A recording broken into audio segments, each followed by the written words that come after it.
El huerto, digamos que es el fruto de la unión de varias asociaciones y de personas del barrio. Entonces es como un tejido social entre diferentes organismos y personas, y eso nos hace estar unidos. Pues ya hace unos años que en las asambleas que hacemos surgió el tema de que queríamos un espacio para la naturaleza, para huertos, y también para que los niños y niñas pudieran jugar, que también fuera un lugar de aprendizaje de la tierra multicultural y también intergeneracional.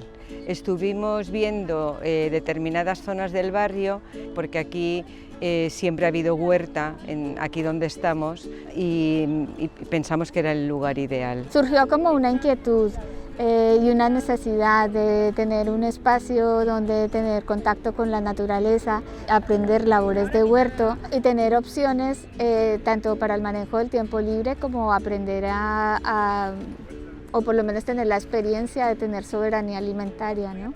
Y claro, de cara a los huertos urbanos, a nosotros nos gustaría eso, que siempre hubiera un acompañamiento, porque claro, nunca dejas de aprender, ¿no? También me gustaría a través de este espacio invitar a todas las personas que estén viendo la entrevista que se unan al Huerto de Orriols, todas las personas que estén cercanas o que quieran venir. Este es un espacio abierto a todos los que les guste el campo y a todos los que les guste aprender y compartir en comunidad.